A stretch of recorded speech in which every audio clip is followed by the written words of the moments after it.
I'm going to be talking to Rachel Samson, Director of Clean Growth at the Canadian Climate Institute, and she is the author of Is Clean Growth the Secret to Canada's Just Transition? Why a broader approach to just transition is needed and how to get it right. Welcome to the interview, Rachel. Hi, happy to be here. Well, look, you say that just transition policy blueprints so far in Canada are too narrowly focused. What do you mean by that? Well, this isn't everybody. When a lot of people talk about just transition, they focus on current workers, and a lot of the time they focus on oil and gas. And what I'm saying is that when we look at the analysis of which sectors are what we call transition vulnerable or vulnerable to global market changes associated with reducing emissions, there's a much broader range of sectors that we're talking about. And when we look into the future, we're looking 2040, 2050, and that may not be the workers of today. That could mean that it's really important for youth, for example, to get their education and skills right, to think about the future resilience of the workforce. So what I was saying that blog is that when we talk about just transition, we need to think on a broader scale. Both in terms of time and in terms of the sectors and the workers that we're considering. See, that makes perfect sense to me because our journalism mandate here at Energy Media is to do the energy transition. So that means in many ways the decline over a long period of time of the fossil fuel, primarily the hydrocarbon sector, but then the rise of the clean energy sector. So it makes sense that as some of these vulnerable industries, as they lose workers, and there needs to be retraining and support and all of that. But then there's that whole sector of expanding industries that need to be properly trained, and some people have to be transitioned, and all of that. And I agree with you. I think we do have a very narrow view of what just transition means. And on the opportunity side, often there's a narrow view as well, in that opportunities focus on renewable energy, for example, or electric passenger vehicles. But there's such a broad range of opportunities out there, everything from plant protein production, mining technology. There's a company in Quebec that's creating electric snowmobiles. So there's a really broad range of opportunities through transition that aren't just limited to renewable energy. Yeah, it's quite often when I talk to scientists who are doing research in private labs or sometimes university or government labs, and I'll often ask them at the end of the interview if there are opportunities for young lab technicians, young scientists, other technical kinds of workers, and they always respond with the same reply, which is that they can't get enough of them. And it's a part of it is because we just aren't thinking in those terms yet. We still have these narrow views of what jobs are available, and we're not plugged into the new job opportunities that are coming up with these the rise of these new clean energy industries. And one of the biggest vulnerabilities that we highlighted in our report that we did in the fall was in terms of the resilience of Canada's workforce is the workers that aren't as skilled. So due to a number of forces, low carbon transition being one of them, but digitization, that all the modernization that's happening, Canada's going to need a more skilled workforce in the future. And so when we look at where the gaps are in terms of getting to post-secondary education or graduating high school even, there are significant vulnerabilities in Canada's workforce. In Indigenous youth in particular, low-income youth have not really improved over the last several decades. So there's a lot of work that Canada needs to do to just build that resilience, both into the economy and into the workforce. I see that most in my journalism in rural Alberta and Saskatchewan, where workers who maybe left high school, maybe they didn't even get high school, and they went out to work on the rigs, or they went to work for a service company, they put in 10, 20, 30 years. And now it's not just that oil and gas is going away because production is at record levels. It's that these companies have adopted digital technologies, automation, robotics, all sorts of new technologies that replace them. And so suddenly they're out in, a city of 5,000, Tabor, Wainwright, Devon, you name it, and they can't get a job. And what do?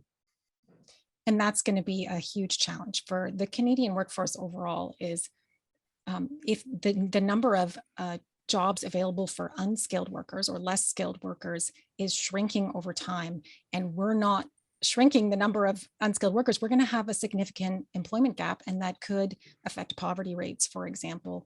And if it is targeted in particular communities, as you said, rural communities that may have higher proportions of the less skilled workers, then you're really talking about a fairly large societal disruption.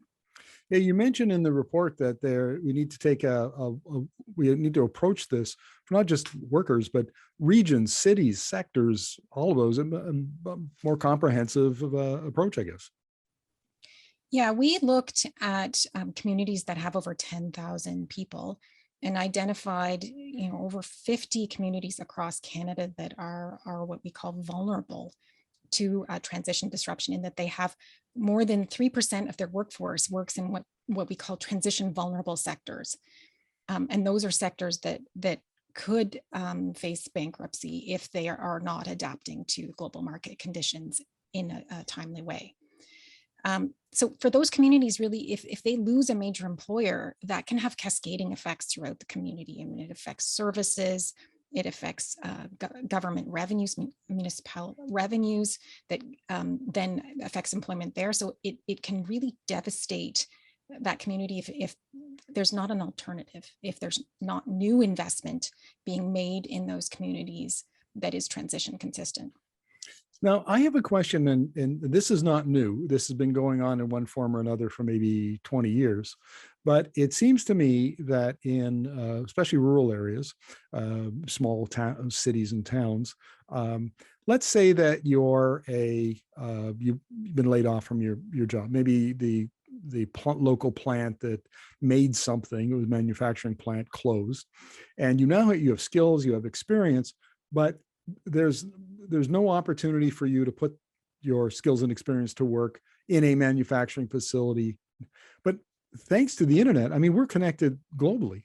And there are plenty of people I know in Alberta, for instance, who work in the global oil and gas industry from their home, because they have those skills.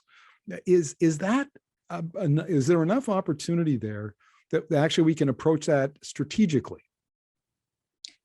I think so. I mean, and this is why educational institutions at all levels really need to start gearing their students for that economy of the future, making sure that they have that skill set to be adaptable to the changes that are happening in the economy, and to take advantage, as you said, of opportunities to work remotely.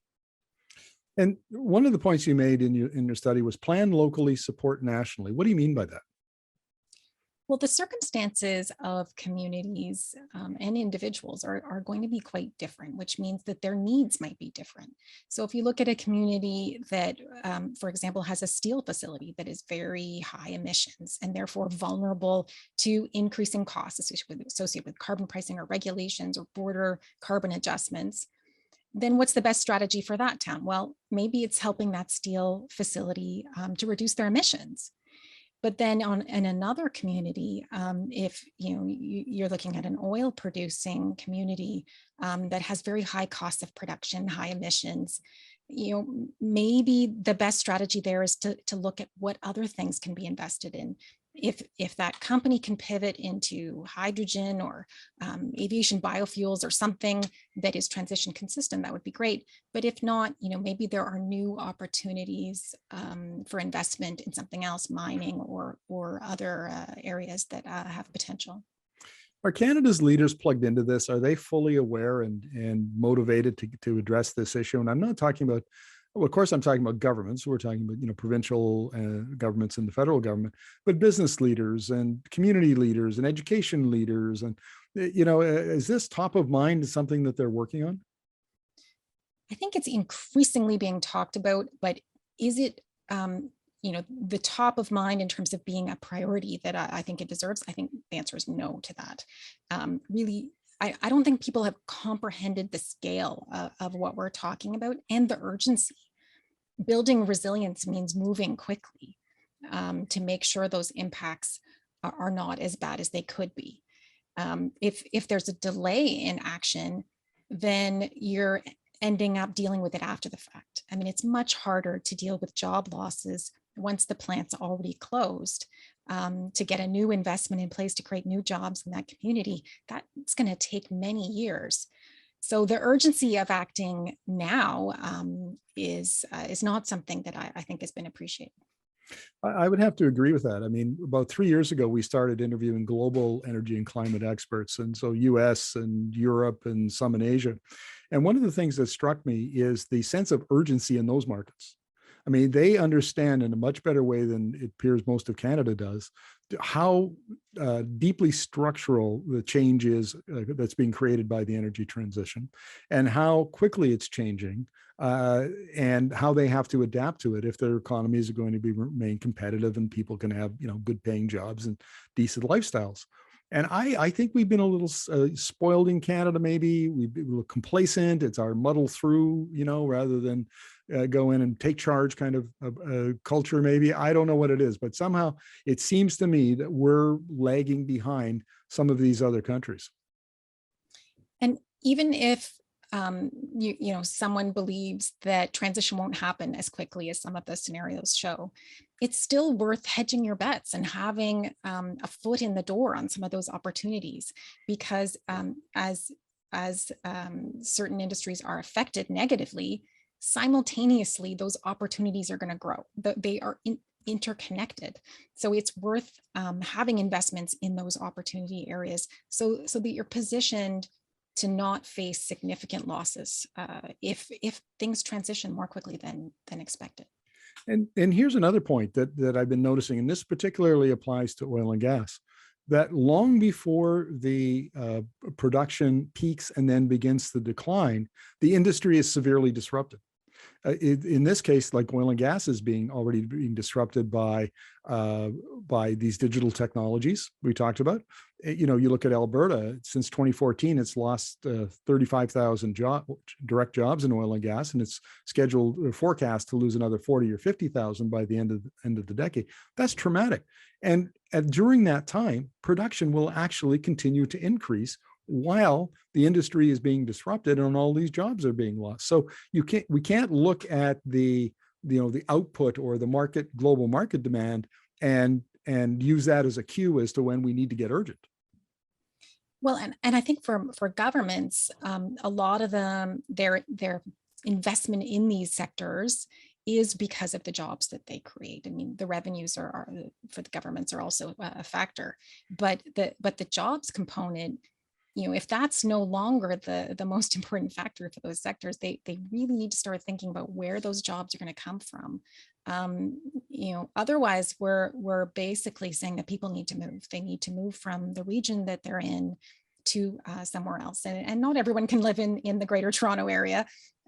We want to have economic opportunities and jobs spread around Canada and make sure that every region thrives. Well, Rachel, really appreciate your insights on this. Thank you very much. Thanks.